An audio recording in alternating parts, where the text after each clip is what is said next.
Bienvenidos amigos a una edición más del Polígrafo por la Estrella de Panamá y hoy tenemos al diputado más joven de la Asamblea Nacional, el diputado Neftalí Zamora con 26 años. Diputado Neftalí, ¿está listo para pasar por el Polígrafo? Estoy listo. Vamos a encenderlo.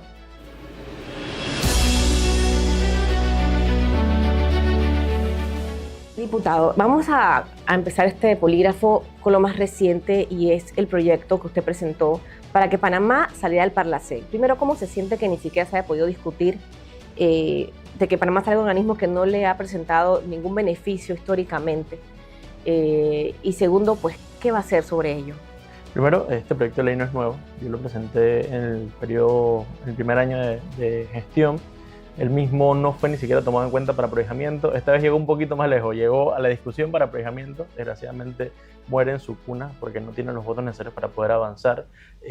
Muy triste porque el resultado del proyecto lo que generaría, al menos en mi lectura, es un enmarque ciudadano para poder lograr que el Ejecutivo tenga la responsabilidad de poder salirse de esta entidad que es cuestionada por todo el país. Estoy seguro que desde de Bocas del Toro hasta Darién hay gente que quiere el salirnos de este mecanismo que no es productivo para el país y que por el contrario lo que nos da es muchísimos problemas a nivel de justicia y tienes 2 millones, un poco más, de 2 millones de dólares comprometidos año con año en el Estado gastándose en este mecanismo.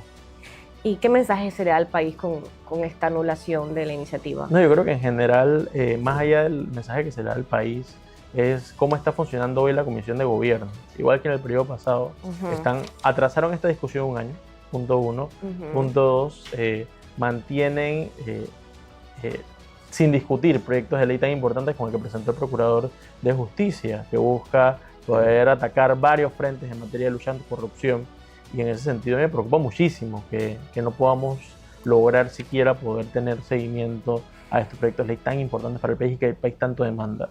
El diputado Camacho se ha vuelto un cuidador de la corrupción, un cuidador de esa puerta que al abrirla podemos tener una caja de Pandora en la cual podemos por fin dar seguimiento a aquellos casos que la gente hace mucho tiempo está pendiente de que sean atendidos.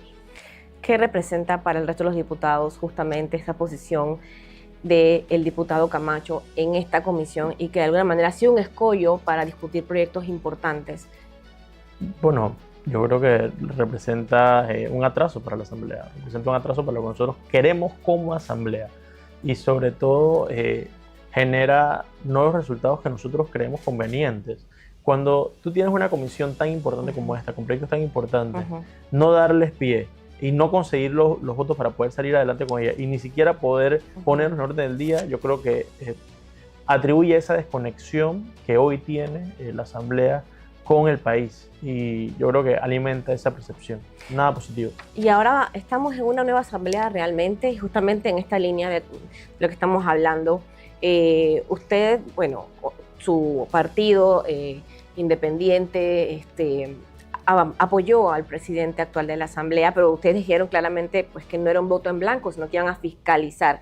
Y le pregunto, en lo que ha transcurrido de julio a la fecha, en estos casi 3 meses, ¿se han visto señales reales de transparencia y de cambio más allá del discurso y las palabras bonitas? Yo sí creo.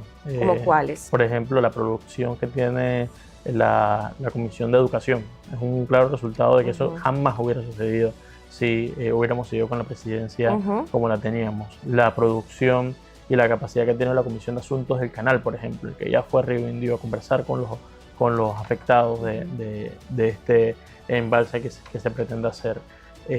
Y han tomado su rol. De nuevo, la Asamblea no ha cambiado en todas las cosas que queremos, pero sí ha seguido avanzando. Yo creo que al final del día es un mensaje que creo que la ciudadanía también entiende, que no todo cambia de un día para otro, pero que la Asamblea definitivamente por ciertos pasos va a ir cambiando y va a ir mutando.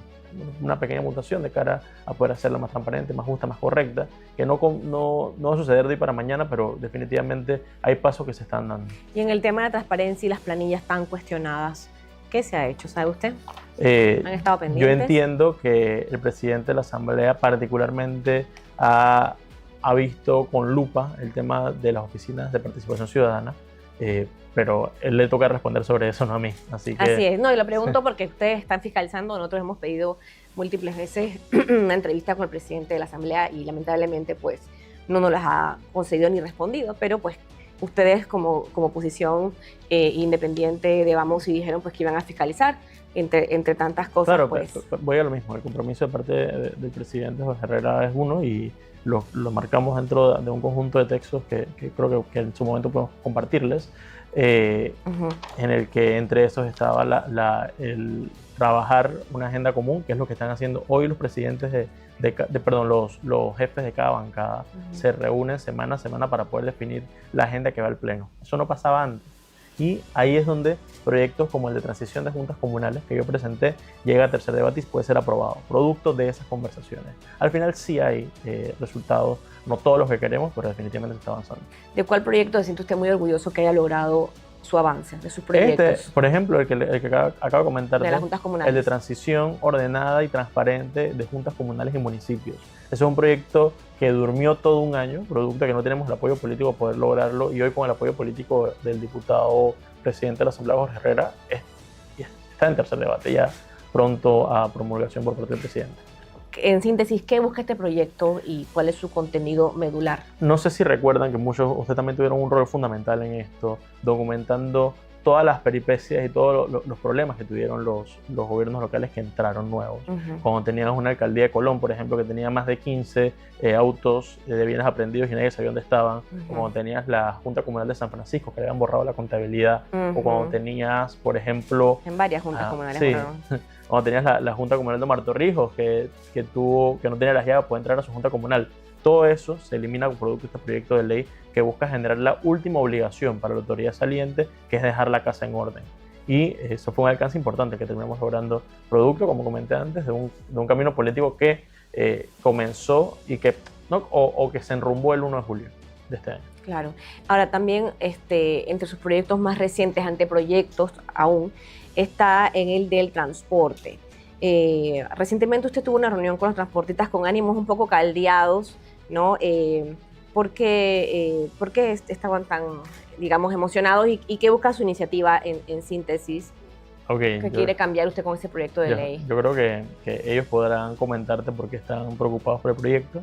Yo te digo que este proyecto de ley es el primer proyecto transformador de la ley de transporte que se ha hecho en 30 años. 30 años sin tocar un proyecto relacionado con transporte de forma estructural. Pero ayer usted conversó con ellos y estaban bastante disgustados. Sí.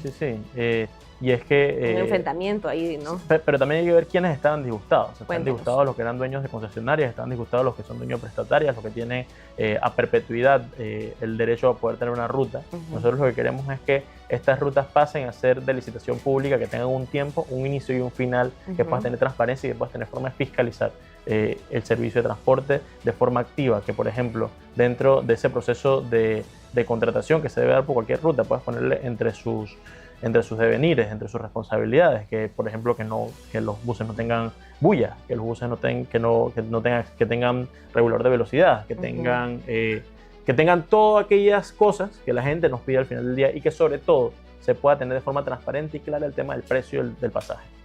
Y obviamente se molestan porque estás de alguna forma incidiendo en lo que es algo que ellos tienen desde hace muchísimos años, algo que está desorganizado en su forma y en su fondo, y que producto de esa desorganización muchos han podido hacer negocio.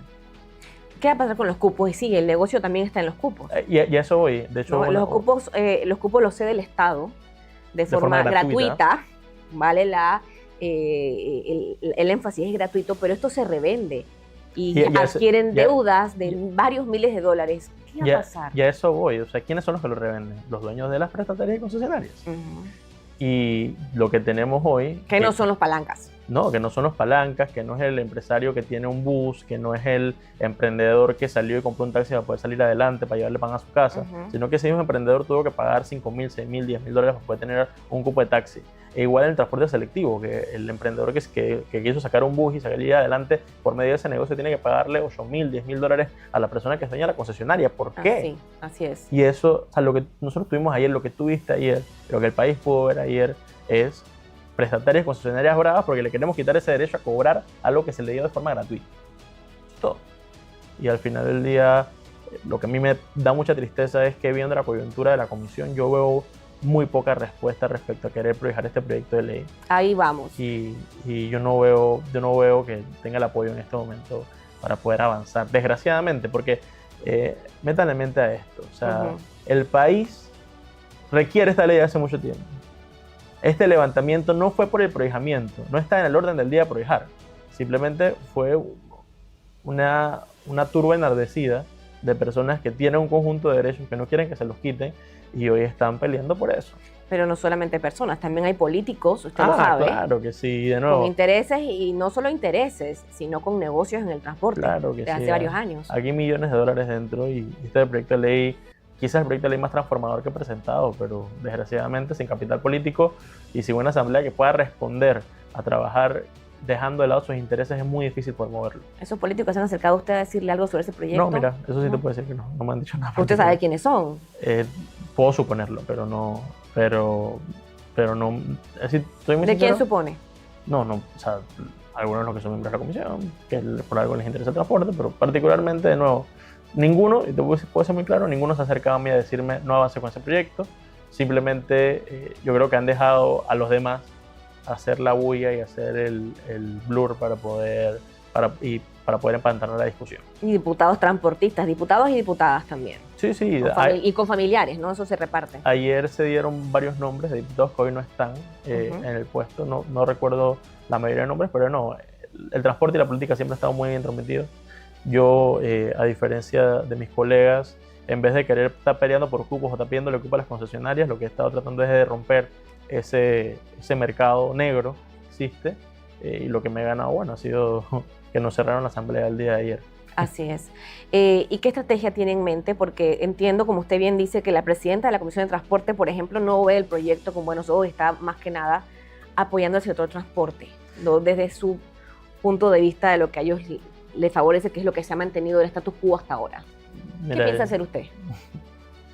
¿Qué puedo hacer? Hay muy poco que pueda hacer más allá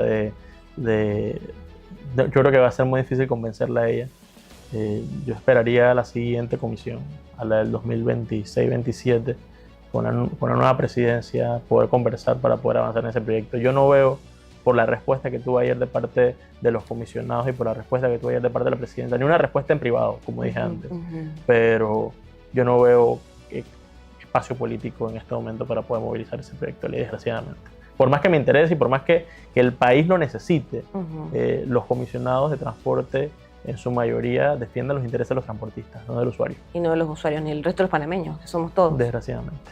Ahora, también usted hace 2 meses, en un periodo de incidencias, habló muy fuerte, muy bien, básicamente elogiaba la gestión de la Caja de Seguro Social. Quisiera saber, con el tiempo transcurrido, si esa percepción suya se mantiene así de positiva. No elogiaba, quiero ser muy claro, no elogiaba la gestión de la Caja de Seguro Social. Pero hablaba de forma positiva. Yo lo que dije en su momento fue que se aportó, como bien se comprometió en la Ley 462, los 966 millones de dólares para que se pasaran desde el MINSA hacia la jubilación de todos.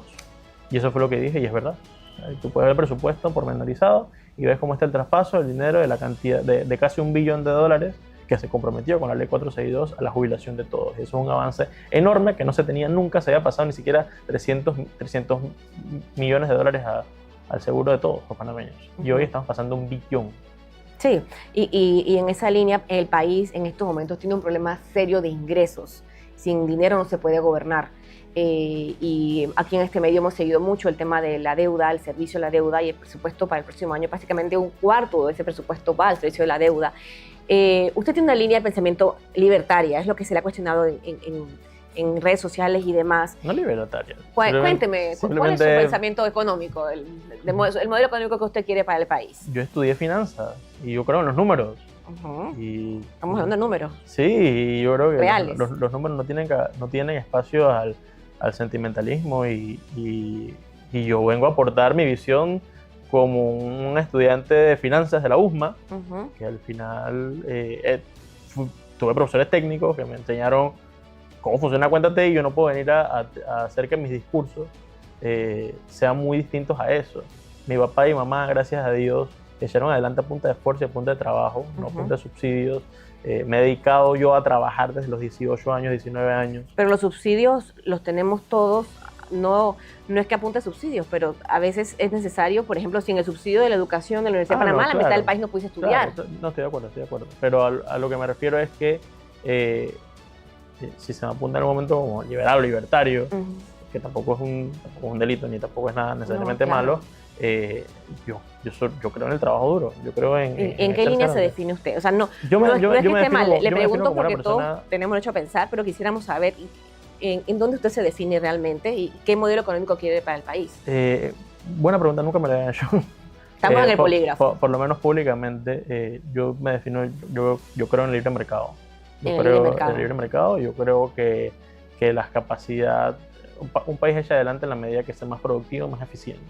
Y yo creo que debemos avanzar en esa vía. Todos los proyectos de ley que he presentado han sido orientados a poder darle orden a la casa, algunos más polémicos que otros, pero todos han sido orientados a poder darle orden a la casa. Entre esos, por ejemplo, el proyecto de ley Airbnb, en el que se buscan poder tasarle impuestos a un sector, sí.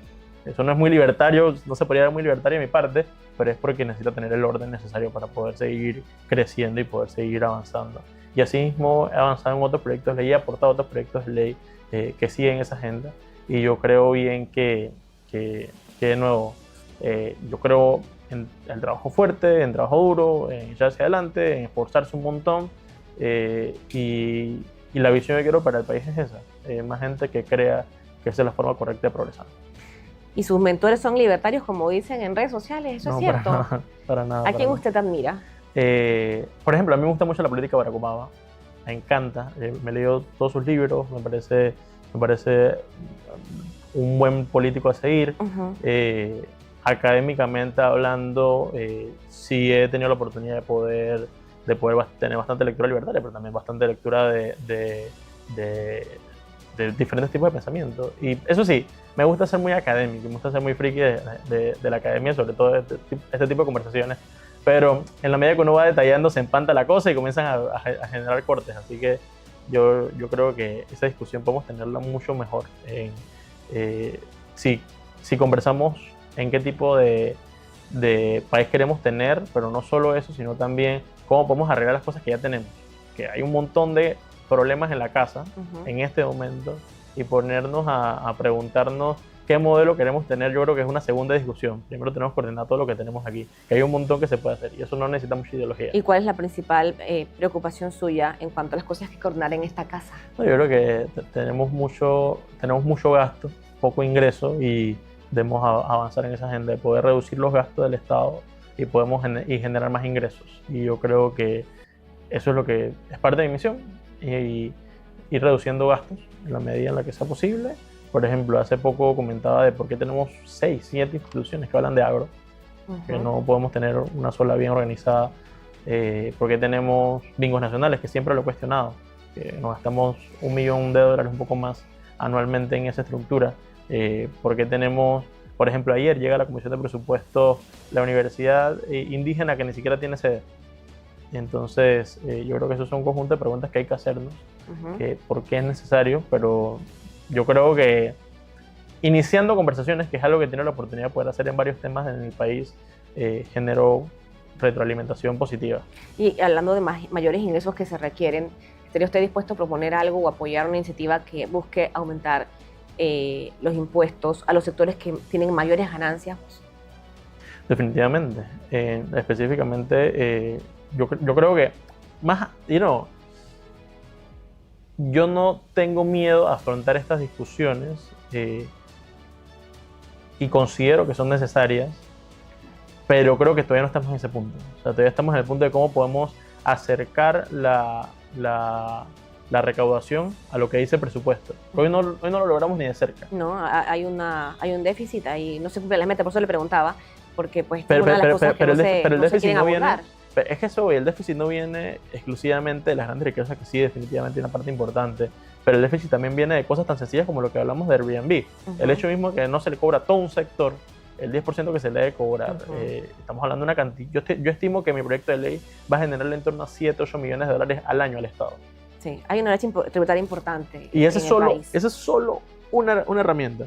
Nosotros en conversaciones con Airbnb, para que tengan una idea, Sí. conversamos sobre la generación de la OCDE, la OCDE genera una estructura completa legal para poder cobrarle a las plataformas digitales en cada país y que cada país pueda de alguna forma percibir ingresos producto del ejercicio que tengan las plataformas digitales. Yo creo que esas son conversaciones que tenemos que tener. Sí. Antes de pensar en impuestos a las grandes riquezas, antes de pensar estas cosas, pensemos cómo en el día a día perdemos tantos millones de dólares en cosas que deberían ser, que debería tributarse, antes de pensar en nuevos impuestos. O revisarlos también, ¿no? Y revisarlo también, estoy de acuerdo. Y justamente hay una iniciativa de revocatoria de mandato. Para mí no. No está para usted porque No leímos en una noticia también. Y, no tengo. Y no tengo. ¿Usted considera que la gente lo aprecia, que lo estiman? O sea, sé que tengo gente que está en contra mío, pero, y tengo gente que me aprecia. Pero, o sea, como todos. Yo creo que es bueno hacer política no pensando en quién te aprecia ni en quién te estima, sino pensando en lo que crees correcto para el país, y eso es lo que he hecho. Y correcto para el país, digamos, necesario es la separación de poderes, ¿no? Eso también está hasta en la Constitución nuestra. La armónica colaboración, pero tiene que haber separación. ¿Usted siente que existe en estos momentos en la Asamblea ese contrapeso que debe tener el Ejecutivo? O sea, Debería ser más, definitivamente. Deberíamos estar más empoderados. Pero la realidad hoy no es eso. La realidad hoy es que el Ejecutivo, lo pudieron ver muy bien en las votaciones del 1 de julio, se quiere inmiscuir mucho en la realidad que debe suceder en la Asamblea. Yo no estoy de acuerdo con eso, no creo que eso sea lo correcto. El Ejecutivo debe tener su espacio, nosotros debemos tener nuestro espacio y deben poder respetar nuestro rol. Y nada, creo que considero correcto. ¿Qué acciones concretas le indican a usted o qué se necesita para que realmente se dé una separación y una sana oposición que favorezca al país? O sea, yo creo que lo primero es que esos emisarios del Ejecutivo no tengan pie en cosas tan importantes como una votación de la Asamblea. O sea, pero eso no es disposición del Ejecutivo. Ellos quieren jugar su rol, lo que deben los diputados es ser un poquito más fuertes y respetar su propio espacio. La Asamblea es mi casa, la Asamblea es la casa de los diputados y el Ejecutivo tiene su espacio de trabajo. Y yo creo que ellos deben entender, los diputados que están fuera de la bancada, pues porque creo que ninguno de la bancada ha trabajado de esa forma, fuera de nuestra bancada, que la Asamblea no es un brazo del Ejecutivo y nunca lo debe ser. ¿Y usted siente que en este momento el brazo se está torciendo? No particularmente por el presidente de la Asamblea, pero sí entiendo que, de nuevo, hay diputados que están entregados al Ejecutivo. ¿Cómo quiénes? Los diputados de la bancada de RN, por ejemplo, algunos del PRD de vez en cuando, o sea, depende del caso. ¿Y se dan algún tipo de premios o de promesas? Voy a preguntarle a ellos. A mí no me han dado nada, así que no te sabría decir. Y tampoco le he pedido, por si acaso. Claro. Ahora, también usted sabe que de todos lados se cuecen habas y se escuchan comentarios, y a usted de algún momento se le identificó como que quizás justamente en la conversación de la presidencia de la Asamblea y en ese pulseo, usted estaba del lado del Ejecutivo. ¿Qué dice usted al respecto? Para nada. Eso es falso. Eso es totalmente falso. ¿Y por qué habría no sé quién habrá dicho eso, pero eso es totalmente falso. Esos rumores. Sí, Jorge Herrera y yo somos, yo lo considero una persona, un líder. O sea, yo movilicé internamente la candidatura de Jorge Herrera. Eso es falso, eso es totalmente falso. Eso no tiene ningún tipo de ni pie de cabeza.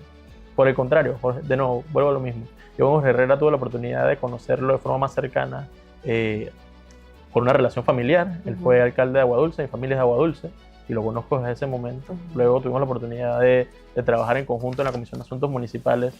Movilicé internamente su campaña dentro de la bancada para poder dar el apoyo y poder dejar de lado las aspiraciones que tenía en ese momento la diputada Shirley Castañeda. Y es totalmente falso eso. Eso no tiene ni pie ni cabeza. Muy bien. Y por último, usted a sus 26 años, ¿cómo se imaginó que sería la Asamblea? ¿Se siente decepcionado de lo que ha encontrado? Un poco. Pensé que la Asamblea iba a ser más, que iba a ser un poco más académica. A mí ¿Académica? Sí, a mí me gusta mucho la academia y me gusta mucho la rigurosidad técnica, siempre desde la universidad, el colegio, desde debate. Y lo que veo en la Asamblea son debates muy poco basados en argumentos, mucho más basados en quién grita más, quién te puede cerrar la Asamblea, qué miedo puedo tener. Yo creo que el país necesita gente más técnica, y diputados y políticos más técnicos, y funcionarios más técnicos. Yo creo que eso no lo tenemos hoy. Y eso es lo que principalmente me entristece. No quisiera que se fuera la realidad de la Asamblea. ¿Usted se siente decepcionado de lo que ha encontrado? Sí. De eso me siento decepcionado de muchas otras cosas en la práctica, pero creo que también podemos tener la capacidad de poder cambiar algunas. O sea, yo creo que yo puedo dejar en el 29, que como he comentado no tengo interés de poder reelegir. Yo quiero dejar en el 29 una mejor asamblea y que para Panamá Norte se entienda un mejor diputado de lo que fueron los anteriores. En Espacio Cívico, por ejemplo, sale la puntuación de diputados. Yo salí con 5, los diputados que teníamos anterior tenían 2.1, 2.3. Usted es de los que asiste, por lo menos. De los ¿no? que asisto, de los que doy mi declaración jurada, de los que voy a mis comisiones, de los que no me gasto plata en viáticos ni viajes. Me dieron $2.000 para un viaje en Salvador, lo devolví completito, los $2.000 para atrás, se lo di al erario público. Y al final fui al viaje, pero fui con mi plata.